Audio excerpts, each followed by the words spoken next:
Good evening, welcome to my channel. My name's Gavin Boyter and I'm a writer of short stories, and I'm going to read one for you today.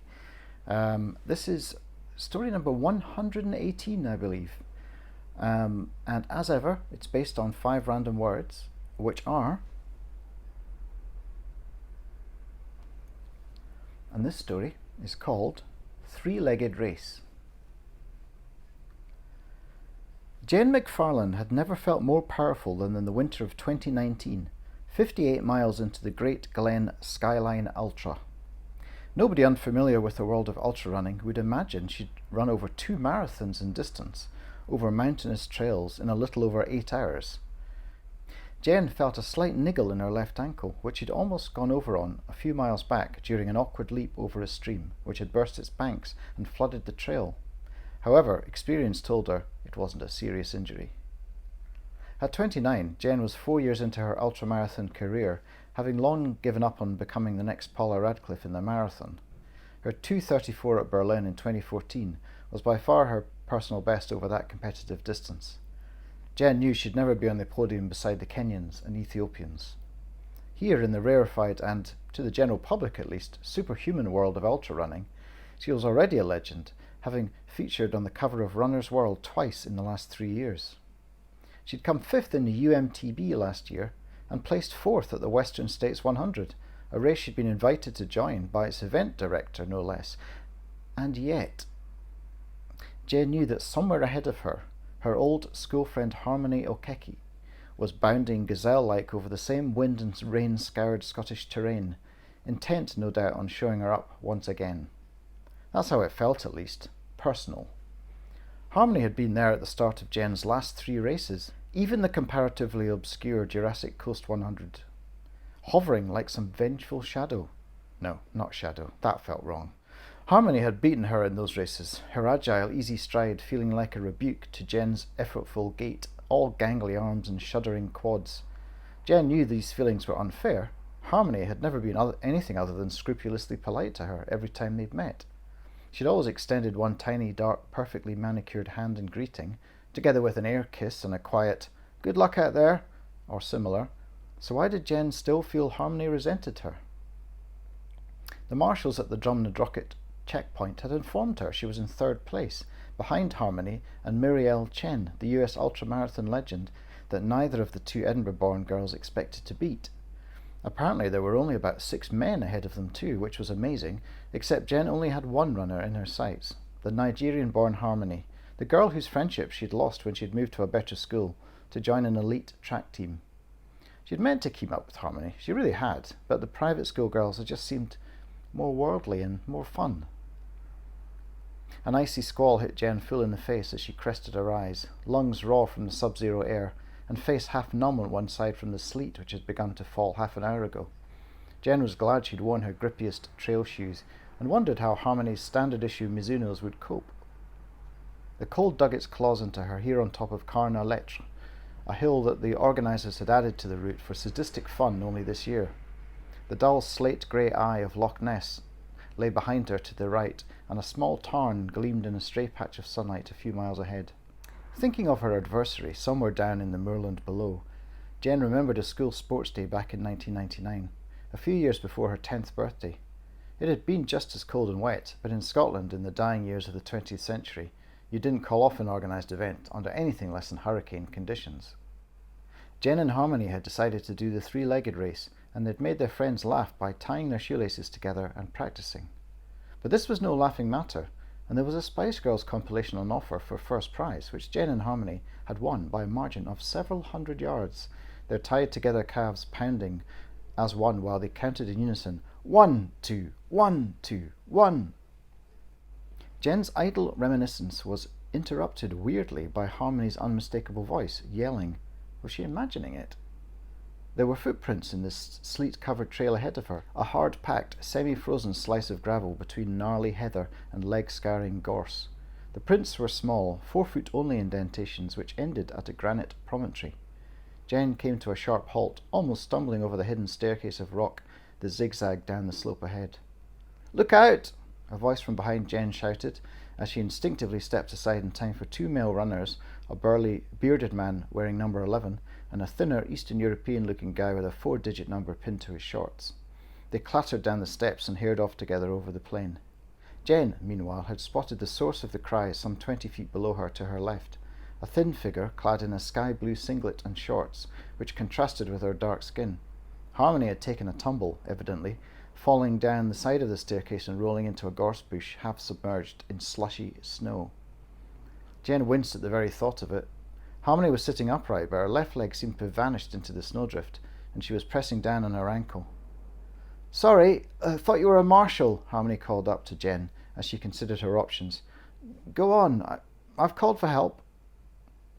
Harmony was letting her off the hook. Jen could just run on. She'd win silver if she kept up her current pace, and a cheque for £500. Nothing to sniff at when you're struggling to make Newtown rent. Jen turned to look behind her, and there were a couple of male runners down at the bottom of the slope, but no other girls in sight. They were only around a dozen miles from the finish outside Inverness. "Jen, is that you?" Jen realised the driving sleet was limiting visibility, and her bright yellow jacket, the same colour as the marshal's tabards, must have caught Harmony's eye. "Just hang on," she called back unnecessarily, picking her way down the springy heather to the bottom of the rocky ridge. She hadn't made a conscious decision, so much as ruled out a course of action. This time she would not abandon her friend.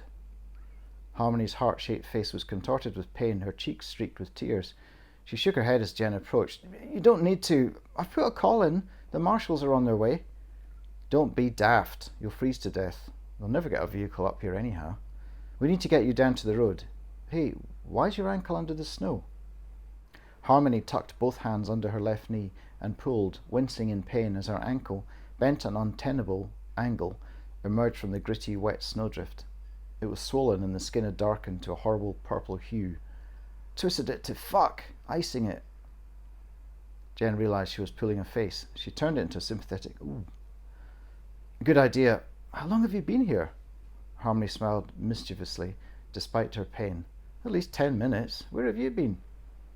Jen squinted up towards the top of the trail, watched 3 men and a pony-tailed girl, the Canadian, Lou Williams, embarking on the steps. She could still catch her, probably. "Hey, remember the 3-legged race?" Jen said. Harmony frowned, then nodded, and finally laughed, catching on. 4 minutes later they were hobbling down the trail while runners tore past them on both sides. Jen had tied their ankles together with the waterproof trousers that had been part of their mandatory kit. Harmony's swollen left ankle was now effectively splintered by Jen's right leg.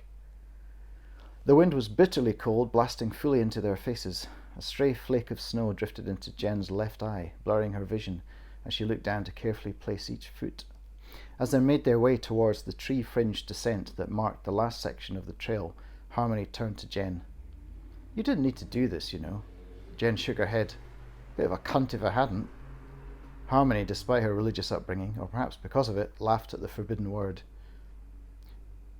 "You should swear, you know," Jen said. "It'll help with the pain." "I can't say that word." "Hey, there's plenty of alternatives. In rhythm, remember, like in school." "Okay.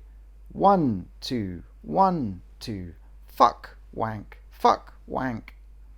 They made their way down the switchback bends, over scatterings of pine needles and rivulets of melting snow, bellowing expletives into the air. "Ladies, that's cheating," laughed one Norwegian girl as she scampered past. "Fuck, wank, shit, wank," Harmony replied. "Arse, wank, knob end, wank." 54 minutes later, exhausted, cold and aching, Jen and Harmony reached the penultimate checkpoint at Abriachan, tied together. Camera flashes lit up the dour Scottish February afternoon, and for a confused moment Jen wondered if this was the finish line and she'd somehow miscalculated. But the photographer was a lone commercial shooter who'd no doubt send them an email offering prints later. They were both disqualified, of course, but amusingly one of the photos proved to be so iconic when the photographer uploaded it to his Twitter account that it scored Harmony her second and Jen her third Runner's World cover. They were even given an honorary Runners Solidarity Award by the race organisers, a hastily arranged miniature trophy with both their names inscribed on it. Harmony insisted Jen keep it, so she gave it a pride of place on her bedroom wall, centred amongst her medal display. Jen Instagrammed the result and copied Harmony in. The next year, of course, both girls returned to the Great Glen Skyline Ultra, To make up for the previous year's dreaded DNF, did not finish. Harmony beat her schoolmate by a full 11 minutes this time, Jen's worst defeat yet. On this occasion, however, Jen stood beside her friend on the makeshift podium of pallets, accepting the silver medal she'd eschewed the previous year, not at all grudging Harmony her gold.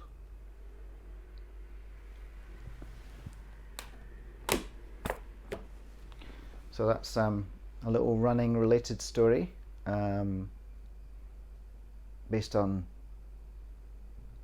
some of my memories of running the Great Glen Way, except with slightly terrible, much worse weather, and going the other way, and also imagining what it would be like to see somebody who's struggling, who's actually fallen and hurt themselves, and they're in trouble, and do you make that moral decision to keep going or stop and help? I'd like to think I'd stop and help. I mean, especially because I'm not an elite athlete. Anyway, hope you enjoyed that little story, and if you did, you can like it, you can share it, and you can subscribe if you haven't done so already. And I'll be back with another story, another tip, or possibly a guest writer very soon. Bye.